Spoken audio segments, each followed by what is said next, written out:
अरे काशी, अब बस कर बेटा, और कितनी सफाई करेगी? अभी कहाँ मम्मी जी, अभी तो ये पूरा कैबिनेट साफ करना है, इसके बाद बाहर हॉल भी तो साफ करना है। नहीं नहीं, हॉल आज रहने दे, कल काम वाली आएगी तो उसके साथ मिलकर कर लेना। ना ना मम्मी जी, उससे तो मैं दिवाली की सफाई में हाथ भी ना लगवाऊं। बड़ी मक्कार हो गई है, जरा सा हाथ बटाएगी और फिर मुंह फाड़ कर पैसे मांगेगी। रहने दीजिए, मैं सब कर लूंगी।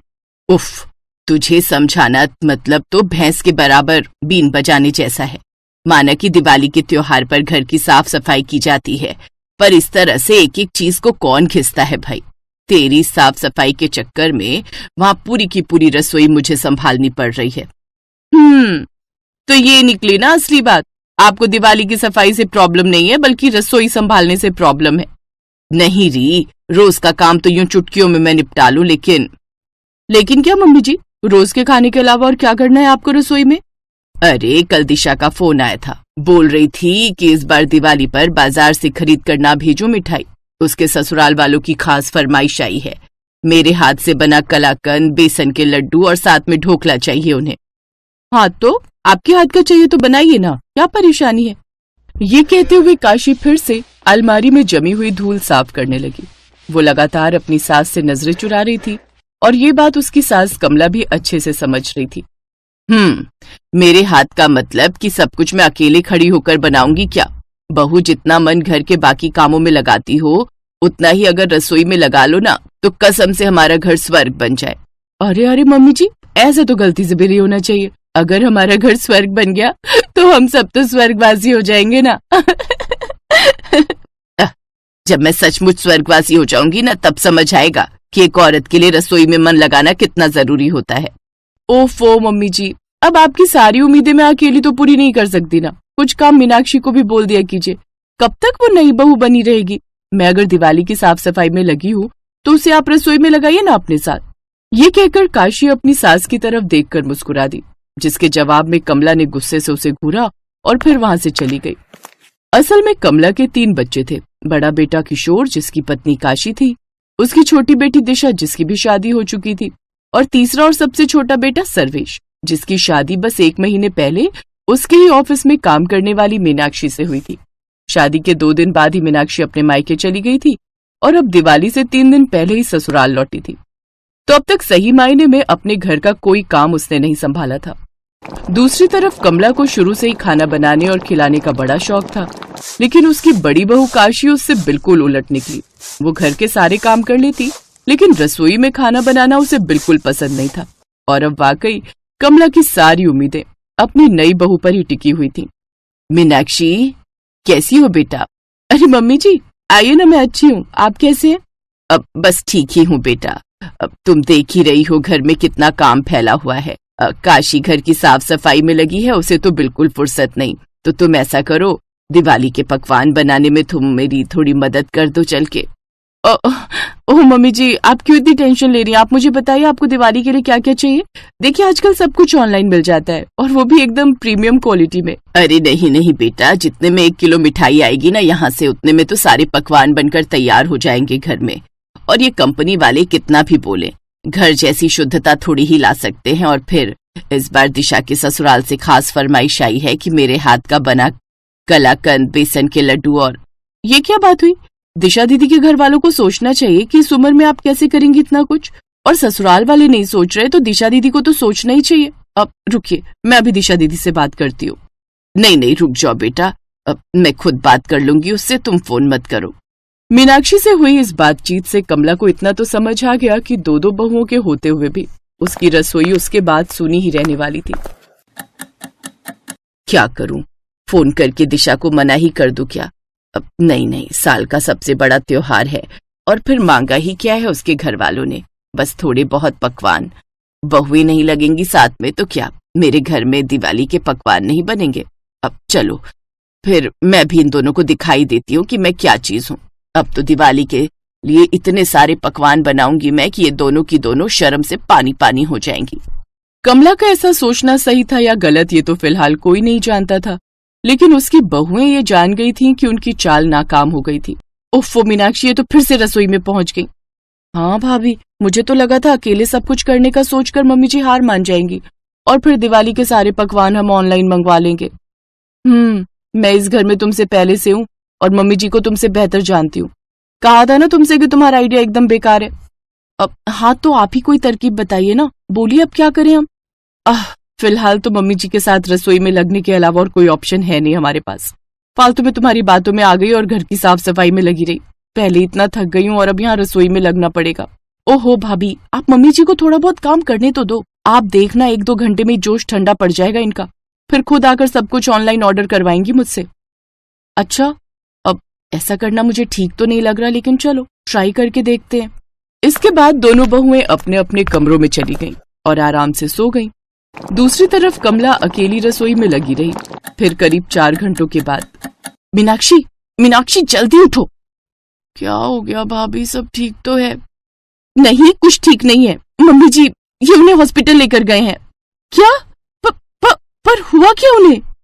सब हमारी गलती है मीनाक्षी, ये जानते हुए भी कि मम्मी जी को बीपी की प्रॉब्लम है, हमने उन्हें किचन में इतना सारा काम करने दिया। ये जब ऑफिस से आए तो मम्मी जी किचन में बेहोश पड़ी हुई थी। इन्होंने तो मुझे इतना डांटा कि क्या कहूँ। अरे बाप रे, और भाभी ये भी ऑफिस से आ गए क्या? नहीं, इन्होंने सर्वेश भैया को फोन करके सीधे हॉस्पिटल आने को बोला है। शुक्र है। अरे किस बात का शुक्र मना रही हो तुम? तुम्हें अभी डांट नहीं पड़ी है, लेकिन जब मम्मी जी होश में आएंगी और हमारी हरकतों के बारे में अपने बेटों को डिटेल में बताएंगी तब क्या होगा, ये सोचो जरा।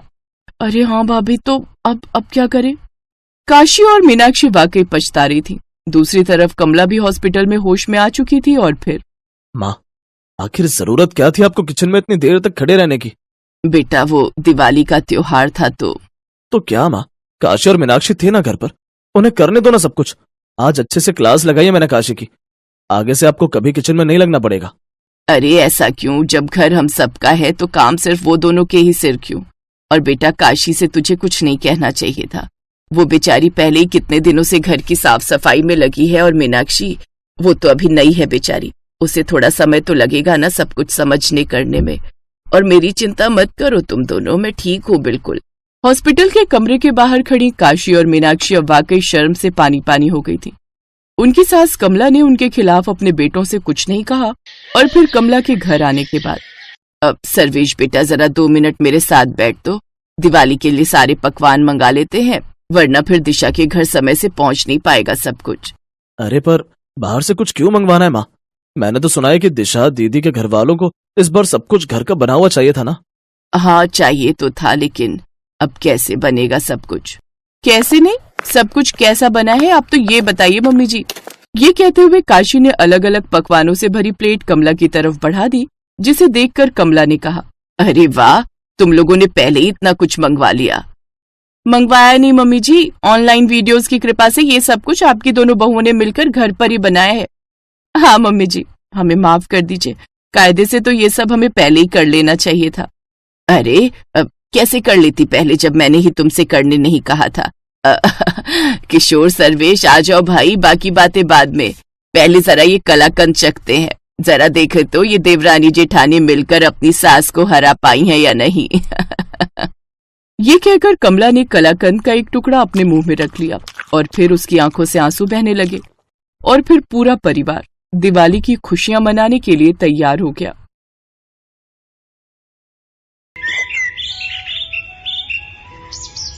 सुजाता देवी के 3 बेटे और 3 बहुएं थी। 2 बहुएं रेखा और उमा अमीर घर से आई थीं, जबकि सबसे छोटी बहू कोमल गरीब घर की थी। इसीलिए सुजाता देवी अपनी दोनों बहू रेखा और उमा के साथ ज्यादा अच्छा व्यवहार करती थी, पर अपनी छोटी बहू कोमल को वो कुछ नहीं समझती थी। इसीलिए रेखा और उमा भी अपनी देवरानी कोमल की हर समय इंसल्ट ही करती रहती थी। माँ जी देखिए ना, कोमल तो बिल्कुल गरीबों वाली हरकतें करती है। दाल में घी ऐसे डाला है मानो उबली हुई दाल ही हो बिना तड़के की। और रोटी तो देखिए माँ जी, रोटी में घी भी नहीं लगाया, सूखी रोटी आगे रख दी। कोमल इधर आ, मैं तुझे अभी बताती हूँ। अरे तू गरीब घर से आई है तो तू हमें भी गरीब समझने लगी है क्या? जब घर में किसी चीज की कोई कमी नहीं है तो तू इतनी कंजूसी क्यों करती है? हाँ, आज तूने खाने में देसी घी क्यों नहीं डाला? माँ जी देसी घी खत्म हो गया है, जो था वो मैंने यूज कर लिया। माँ जी अभी 2 दिन पहले ही तो देसी घी आया था, इतनी जल्दी इसने खत्म भी कर दिया। कहीं ये देसी घी खुद तो नहीं खा जाती? क्योंकि इसने मायके में तो कभी देसी घी खाया ही नहीं होगा। नहीं माँ जी, घी तो रखा था, पर कल रेखा भाभी और उमा भाभी ने मुझे पिन्नियां बनाने के लिए बोला था, तो सारा घी पिन्नियां बनाने में ही लग गया। अरे अब तू मेरी बहुओं के खाने पर भी नजर लगाएगी? तेरी इतनी हिम्मत? अरे तू गरीब घर की है, इसीलिए तू ऐसी हरकतें करती है। चल जा यहाँ से। रेखा बहू, लाला को फोन कर दे, नौकर के हाथ 5 किलो देसी घी भिजवा देंगे। कोमल रोती हुई रसोई में चली जाती है। उससे अक्सर ही ऐसे अपमान सहने पड़ते थे। नया साल आने वाला था। घर में नए साल की पार्टी की तैयारी चल रही थी। रेखा और उमा दोनों ने ही अपने मायके वालों को नए साल की पार्टी के लिए इनवाइट किया हुआ था। बस कोमल के ही मायके वाले रह गए थे। माँ जी, हमने अपने अपने घर में तो सबको बोल दिया है नए साल पर आने के लिए, पर कोमल के घर वालों को बोलना भी रह गया है। कैसे करना है फिर? अरे छोड़ो ना, उन भिखारियों को बुलाने की क्या जरूरत है। पार्टी में तुम दोनों के घर से सब लोग आ जाएंगे। अब तुम्हारे मायके वालों में और कोमल के मायके वालों में बहुत फर्क है। नहीं माँ जी, ऐसा मत कीजिए। मैं तो कहती हूँ इसके मायके वालों को बुला ही लेते हैं। सबके सामने उनका ऐसा अपमान करेंगे कि ये हमेशा याद रखेंगी। कान इधर लाइए, मैं आप सबको समझाती हूँ। रेखा और उमा अपनी सास के साथ मिलकर कोमल के मायके वालों को अपमानित करने की योजना बनाती हैं। बहू, घर में नए साल की पार्टी है। रेखा और उमा के मायके वाले भी आ रहे हैं, तो मैं चाहती हूँ कि तुम भी अपने मायके वालों को न्योता दे दो। इस बार नया साल हम सब मिलकर मनाएंगे। जी माँ जी, मैं फोन कर देती हूँ। अब आएगा मजा, आने दो इसके मायके वालों को। कोमल को जरा सी भी भनक नहीं थी कि उसकी पीठ पीछे उसकी सास और जेठानियां उसके खिलाफ क्या षड्यंत्र रच रही है। 31 दिसंबर का दिन आ जाता है। कोमल के ससुराल में पार्टी की तैयारी चल रही थी। रेखा और उमा के मायके वाले आने शुरू हो गए थे। रेखा और उमा ने रसोई में घुसकर तक नहीं देखा। वो तो अपने मायके वालों के साथ ही बातों में लगी हुई थी। कोमल बहू, मेहमानों को पकवान परोस दिए ना? अच्छे से घी मिर्च मसाले बढ़िया डाले हैं ना? कोई कंजूसी मत करना। मेहमान खुश होकर जाने चाहिए। और तुम्हारे माता पिता भाई बहन सब कहाँ रह गए? बड़ी देर कर दी उन्होंने आने में। वो लोग भी समय पर आ जाते तो पार्टी का मजा ले लेते। जी माँ जी, मैंने सबको खाना परोस दिया है और वो मम्मी से मेरी बात हुई थी, बस पहुंचने वाले हैं। तभी कोमल के मम्मी पापा और भाई बहन आ जाते हैं। नमस्ते जी, नमस्ते। आओ आओ, बड़ी देर कर दी आप सबने आने में। आज 31 दिसंबर की वजह से बहुत भीड़ थी। ऑटो भी नहीं मिल रहा था। बड़ी मुश्किल से ऑटो मिला तो हम पहुंचे हैं। हाँ, मैं तो भूल ही गई थी। वो रेखा बहू और उमा बहू के घर वाले गाड़ी से आए हैं ना, तो मुझे आप लोगों का ध्यान ही नहीं रहा कि आप लोगों के पास तो गाड़ी ही नहीं है। और आप लोगों की तो इतनी हैसियत भी नहीं है कि गाड़ी खरीद सको। खैर छोड़ो, आओ आप सबको रेखा बहू और उमा बहू के घर वालों से मिलवाती हूँ। समधन जी, ये कुछ मिठाई लाए थे नए साल के आने की खुशी में। रख दीजिए। वैसे हमारे घर तो वो बड़ी दुकान है ना जो बाजार में है, वहीं से शुद्ध घी की मिठाई आती है। देखते हैं, अगर हमने नहीं खाई तो घर के नौकरों को दे देंगे, उनका भी तो नया साल है। कोमल सब सुन और समझ रही थी। वो अब तक ये जान चुकी थी कि उसके मायके वालों का बहुत अपमान हो रहा है, पर वो उस समय चुप रही। कोमल की जेठ जेठानी अपने अपने घर वालों की आवभगत में व्यस्त हो गए। सूरज ये सब देख रहा था। कोमल, अपने मम्मी पापा के लिए भी प्लेट लगा दो, सब लोग खाना खा रहे हैं। तुषार, ज्योति, चलो तुम लोग भी खाना खा लो, चलो। जी हाँ, बस मैं लगा ही रही हूँ। मम्मी पापा, तुषार, ज्योति, आओ बैठो, मैं आप सबको भी खाना परोस देती हूँ। कोमल जैसे ही खाना लेने रसोई में जाती है, वो देखती है सारे बर्तन खाली थे, उसमें खाना था ही नहीं। कोमल घबरा जाती है। अरे, बर्तनों में तो खाना ही नहीं है, मैंने तो बहुत सारा खाना बनाया था। क्या हुआ कोमल, तुम परेशान क्यों? अपने घर वालों के लिए खाना लगाओ। अच्छा नहीं लगता वो सब ऐसे ही बैठे हुए हैं। क्या खाना लगाऊं? खाना तो बचा ही नहीं है। मैंने इतने सारे पकवान बनाए थे, बल्कि ज्यादा ही बनाए थे। रसोई में तो कुछ भी नहीं है। अच्छा नहीं लगता सबसे इस बारे में पूछना। रुको, मैं कुछ करती हूँ। पर ऐसा कैसे हो सकता है? अगर तुमने ज्यादा खाना बनाया था तो आखिर खाना खत्म कैसे हो गया? मैं अभी माँ और भाभीियों से ये बात पूछता हूँ। नहीं नहीं, अच्छा नहीं लगता, सब मेहमानों के बीच में बैठे हैं। कोई नहीं, मैं सबके लिए कुछ और बना देती हूँ, थोड़ी देर लगेगी। रुको, मैं बाजार से कुछ ऑर्डर करता हूँ। तुम कहाँ इतनी जल्दी जल्दी सब कुछ बना पाओगी? नहीं नहीं, बाजार का मंगवाओगे तो सबको पता चल जाएगा। आप टेंशन मत लो, मैं कुछ बना लेती हूँ। कोमल के मायके वाले बहुत देर तक बैठे रहे। कोमल सूरज को कुछ मंगवाने के लिए भी मना कर रही थी, क्योंकि उसके मम्मी पापा वगैरह को तो ये बात पता थी कि कोमल ने सारा खाना घर पर ही बनाया है। कोमल अपने मम्मी पापा का सम्मान रखने के लिए जल्दी जल्दी पूड़ियां और साथ में आलू की सब्जी बनाने लगी। तभी उसकी सास और दोनों जेठानी रसोई में आ गई। अरे कोमल, तुम ये पूड़ियां क्यों तल रही हो? इतना सारा खाना तो बचा हुआ है। अरे भाभी, आप समझते क्यों नहीं हो? कोमल अपने मम्मी पापा, अपने भाई बहनों को गरम गरम खाना खिलाना चाहती है।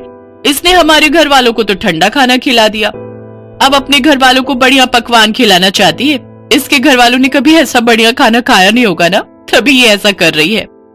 जब इतना खाना पड़ा था तो ये सब बनाने की क्या जरूरत थी बहू? ये देखो कितना सारा खाना बचा हुआ है। ये थोड़ी है कि हम अच्छे खासे पैसे वाले हैं तो खाने की बर्बादी करें। माँ जी, थोड़ी देर पहले तक ये खाना नहीं था। रसोई में सारे बर्तन खाली थे। मुझे नहीं पता था कि भाभीियों ने सारा खाना कमरे में रखा हुआ है। मुझे सब समझ आ गया है माँ जी। मैं चाहे जितना मर्जी आप लोगों के लिए कर लूं, पर आप लोग जानबूझकर मुझे अपमानित करना हमेशा से ही चाहते हो। कमरे में मेरे मम्मी पापा और मेरे भाई बहन बैठे हुए हैं। अब मेरा मन नहीं है कि मैं इस घर में रुकूं। मैं उन लोगों के साथ अपने घर जा रही हूँ, अपनी माँ के घर। मुझे तो ऐसा लगता है कि यहाँ पर कोई मेरा अपना है ही नहीं। सूरज जी, मैं यहाँ नहीं रुक सकती। जहाँ इज्जत नहीं हो वहां से चले जाना ही अच्छा है। रुको कोमल, तुम अकेली नहीं जाओगी, मैं भी तुम्हारे साथ चलूंगा। अब हम यहाँ रहेंगे ही नहीं। जहाँ मेरी पत्नी की इज्जत नहीं, वहां मैं भी नहीं रह सकता। मैं भी कब से अपने आप को रोक कर बैठा था। अरे सूरज, ऐसा नहीं कहते। कोई बात नहीं, छोटी छोटी बातें होती रहती हैं। कोमल, गुस्सा थूक दो। और माँ, आप सब भी नए साल के दिन इस तरह की हरकतें करके घर में क्यों सबका मूड खराब कर रहे हो? कोमल, शांत हो जाओ। अभी मेहमान चले जाएंगे, उसके बाद हम कल बात करेंगे। कोमल की सास और जेठानियां यही सोच रही थी कि शायद उन्होंने कुछ ज्यादा ही गलत कर दिया, पर अब बहुत देर हो चुकी थी। सूरज और कोमल ने अलग रहने का फैसला कर लिया और कुछ ही दिनों बाद वे दोनों अलग रहने चले गए। कोमल की सास और जेठानियों को बाद में खुद पर पछतावा होने लगा, क्योंकि कोमल के रहते उन्हें कोई काम ही नहीं करना पड़ता था। पर कोमल के जाने के बाद उनके सिर पर घर की सारी जिम्मेदारी आ गई और उन्होंने कोमल जैसी अच्छे स्वभाव वाली बहू का साथ खो दिया। कोमल अपने पति सूरज के साथ अपने छोटे से घर में सुकून से नए साल में नई जिंदगी की शुरुआत करती है।